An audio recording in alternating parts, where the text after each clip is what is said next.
ইসরায়েলের শিল্পাঞ্চলে ক্ষেপণাস্ত্র হামলা, মধ্যপ্রাচ্য ও মার্কিন স্থাপনায় আঘাত, ইরানে আক্রমণ নেতানিয়াহু বাহিনীর, লেবাননে বিমান হামলায় জাতিসংঘের শান্তিরক্ষী নিহত।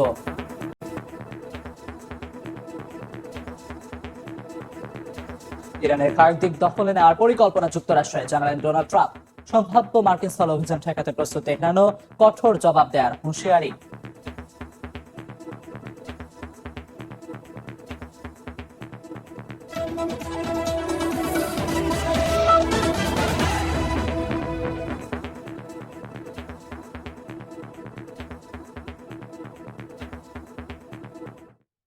আন্তর্জাতিক সময়ের সঙ্গে আছি আমি আমিরুল ইসলাম আলী।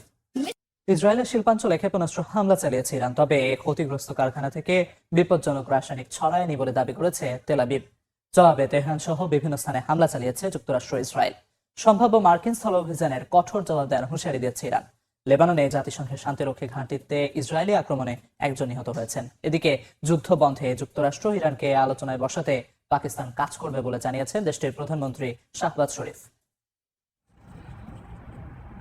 স্থানীয় সময় রোববার ইসরায়েলের বিশেবা এলাকায় নিয়ত হোভাব শিল্পাঞ্চলে ব্যাপক ক্ষেপণাস্ত্র হামলা চালায় ইরান। এই ঘটনায় বেশ কয়েকজন আহত হন। হামলার পরপরই ক্ষতিগ্রস্ত কারখানা থেকে বিপজ্জনক রাসায়নিক ছড়িয়ে পড়ার শঙ্কায় আশেপাশের বাসিন্দাদের সতর্ক থাকতে বলা হয়। পরে ইসরায়েল দাবি করে কারখানা থেকে বিপজ্জনক পদার্থ ছড়ায়নি। এদিন ইসরায়েলের মধ্যাঞ্চলেও ক্ষেপণাস্ত্র ছোড়ে তেহরান। ইয়েমেন থেকে ছোড়া ক্ষেপণাস্ত্র প্রতিহতের দাবি করেছে তেল আবিব।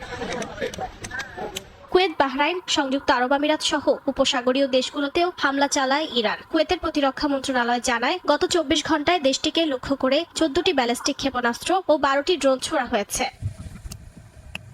এদিকে ইরানের তেহরান সহ বিভিন্ন এলাকায় আক্রমণ চালিয়েছে ইসরায়েলও। দখলদার বাহিনীর দাবি, অস্ত্র গবেষণা ও উৎপাদন কেন্দ্র লক্ষ্য করে 120টির বেশি ক্ষেপণাস্ত্র ছোড়া হয়। তেহরানে কাতার ভিত্তিক সংবাদ মাধ্যম আল আরাবি টেলিভিশনের কার্যালয়, ইস্পাহানে একটি বিশ্ববিদ্যালয়েও চলে মার্কিন ইসরায়েলি হামলা। তাবরিজে পেট্রোকেমিক্যাল কোম্পানিকেও লক্ষ্যবস্তু করা হয়। হরমুজ প্রণালীতে একটি MQ-9 ড্রোন ধ্বংসের দাবি করেছে ইরানের সামরিক বাহিনী। হরমুজের পাশাপাশি ওমান উপসাগরের পূর্ণ নিয়ন্ত্রণ ইরানের সামরিক বাহিনীর হাতে রয়েছে বলে দাবি করেছে তেহরান। ওই অঞ্চলে মোতায়েনরত মার্কিন বাহিনীর বিরুদ্ধে কঠোর প্রতিশোধের হুঁশিয়ারি দিয়েছে ইরানের নৌবাহিনী। লেবাননেও হামলা অব্যাহত রেখেছে ইসরায়েল। দেশটিতে জাতিসংঘের শান্তিরক্ষী ঘাঁটিতে ইসরায়েলি বাহিনীর হামলার খবর পাওয়া গেছে। লেবাননের দক্ষিণাঞ্চলে সামরিক অভিযান আরও সম্প্রসারণের নির্দেশ দিয়েছেন প্রধানমন্ত্রী বিনিয়ামিন নেতানিয়াহু। চলমান সংঘাত বন্ধে ইসলামাবাদে বৈঠকে বসেন পাকিস্তান, সৌদি আরব, তুরস্ক ও মিশরের পররাষ্ট্রমন্ত্রীরা। ইরান যুদ্ধ বন্ধের উপায় নিয়ে আলোচনা করেন তারা। রোববার পাকিস্তানের পররাষ্ট্রমন্ত্রী ইশাক দার বৈঠক ফলপ্রসূ হয়েছে বলে জানান। একই সঙ্গে শিগগিরই ইসলামাবাদে ইরান ও যুক্তরাষ্ট্রের মধ্যে গুরুত্বপূর্ণ বৈঠক আয়োজন করা হবে বলেও উল্লেখ করেন তিনি। আমি ইসলামাবাদে যুক্তরাষ্ট্র ও ইরান আলোচনা সংক্রান্ত সম্ভাবনার বিষয়ে পররাষ্ট্রমন্ত্রীদের জানিয়েছি। এই উদ্যোগকে তারা সম্পূর্ণ সমর্থন জানিয়েছেন। তুরস্ক ও মিশরের পররাষ্ট্রমন্ত্রীর সঙ্গে বৈঠকের পর একই কথা জানান পাকিস্তানের প্রধানমন্ত্রী শাহবাজ শরীফও। উর্জিতা শেহজিন, সময় সংবাদ। ইরানের পক্ষে যুদ্ধে জড়িয়ে পড়েছে ইয়েমেনের বিদ্রোহী গোষ্ঠী হাউথি। ইসরায়েল লক্ষ্য করে ক্ষেপণাস্ত্র ছোড়ার কথা জানিয়েছে গোষ্ঠীটি। বিশ্লেষকরা বলছেন, লোহিত সাগরে নৌযান লক্ষ্য করে হাউথি হামলা চালালে বিশ্ব বাণিজ্য নতুন করে চ্যালেঞ্জের মুখে পড়তে পারে। 4 সপ্তাহের নীরবতা ভেঙে ইরানের পক্ষে যুদ্ধে যোগ দিয়েছে ইয়েমেনের বিদ্রোহী গোষ্ঠী হাউথি। হামলায় ইসরায়েলের বিভিন্ন সংবেদনশীল সামরিক স্থাপনা লক্ষ্যবস্তু করা হয় বলে জানায় গোষ্ঠীটি। হাউথিদের হামলা ইরানের তুলনায় কম কার্যকর হলেও তা বিশ্ব অর্থনীতিতে বড় ধরনের প্রভাব ফেলতে পারে। গোষ্ঠীটি বাবেল মানদেব প্রণালীতে জাহাজে হামলা চালিয়ে আগেও বৈশ্বিক বাণিজ্যে বড় ধরনের ধাক্কা দিয়েছে। এবারও এই পথ অস্থিতিশীল হলে বিশ্ব অর্থনীতিতে নতুন সংকট তৈরি হতে পারে। অন্যদিকে হরমুজে নিষেধাজ্ঞা থাকায় এ পরিস্থিতি আরও জটিল হবে। সৌদি আরব ও সংযুক্ত আরব আমিরাত সহ উপসাগরীয় দেশগুলোর ঝাঁকির মুখে পড়তে পারে। অতীতে এমন হামলার জবাবে যুক্তরাষ্ট্র ও ইসরায়েল সরাসরি বিমান হামলা চালিয়েছে। তবে হাউথিরা এবার কতটা এগোবে তা এখনও পরিষ্কার নয়। অন্যদিকে ইয়েমেন নিজেই দীর্ঘ যুদ্ধের পর কিছুটা স্থিতিশীলতা অর্জন করেছে। নতুন করে আঞ্চলিক যুদ্ধে জড়িয়ে পড়লে দেশটির অভ্যন্তরীণ সংঘাত আবারও জ্বলে উঠতে পারে বলে মনে করছেন বিশ্লেষকরা। বরকতুল্লাহ, সময় সংবাদ।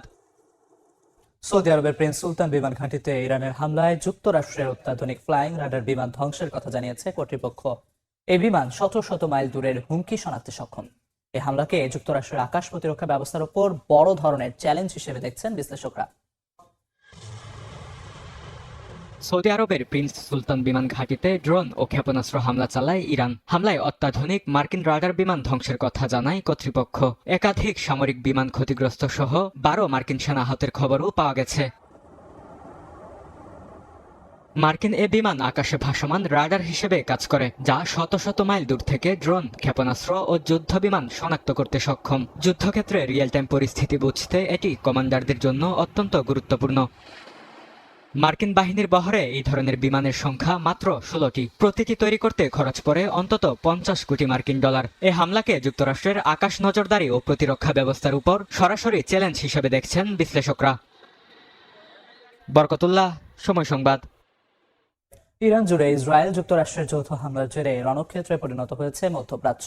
এমন পরিস্থিতিতে আন্তর্জাতিক পরমাণু অস্ত্র বিস্তার রোধ চুক্তি বা এনপিটি থেকে বেরিয়ে যাওয়ার হুঁশিয়ারি দিয়েছেন ইরানি রাজনীতিবিদরা। সম্প্রতি দেশটির পার্লামেন্টে এ সংক্রান্ত একটি বিল উত্থাপন করা হয়েছে। এটি পাশ হলে আন্তর্জাতিক পরমাণু বিধিনিষেধের তোয়াক্কা করবে না ইরান।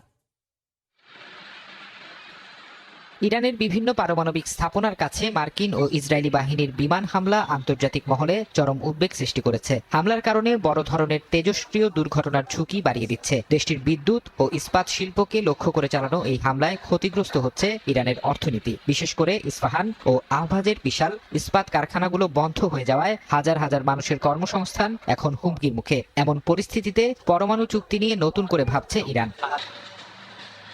ইরানে মার্কিন ও ইসরায়েলি আগ্রাসনের জেরে ক্ষুব্ধ দেশটির রাজনীতিবিদরা। তারা সাফ জানিয়েছেন, পরমাণু অস্ত্র বিস্তার রোধ চুক্তি বা এনপিটি বর্তমানে ইরানের জন্য অর্থহীন হয়ে পড়েছে। দেশটির জাতীয় নিরাপত্তা কমিশনের মুখপাত্র ইব্রাহিম রেজাইর অভিযোগ, এই চুক্তি ইরানকে কোনো সুরক্ষাই দিতে পারেনি। ফলে পার্লামেন্টে এনপিটি থেকে নাম প্রত্যাহারের একটি বিশেষ বিল উত্থাপন করা হয়েছে, যা পাশ হলে ইরান আর আন্তর্জাতিক পরমাণু বিধিনিষেধের তোয়াক্কা করবে না।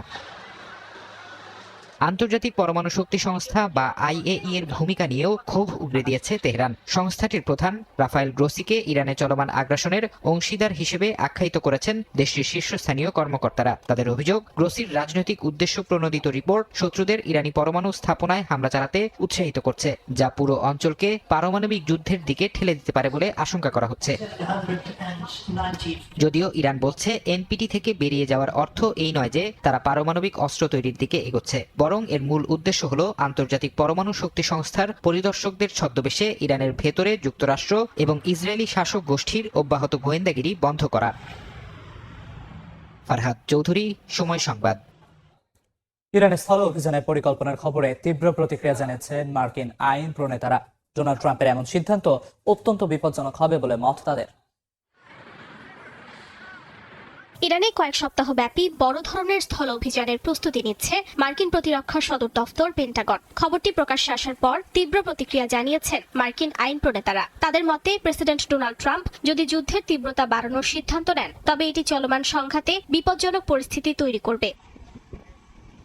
মার্কিন কর্মকর্তারা আরো জানান, সম্ভাব্য এই স্থল অভিযান কোনো সর্বাত্মক আক্রমণ বা দখলদারিত্ব হবে না, বরং এতে স্পেশাল অপারেশন ফোর্স এবং প্রচলিত পদাতিক বাহিনীর সমন্বয়ে অতর্কিত অভিযান চালানো হতে পারে। অত্যন্ত সংবেদনশীল এই সামরিক পরিকল্পনা নিয়ে গত কয়েক সপ্তাহ ধরে কাজ করছে ওয়াশিংটন।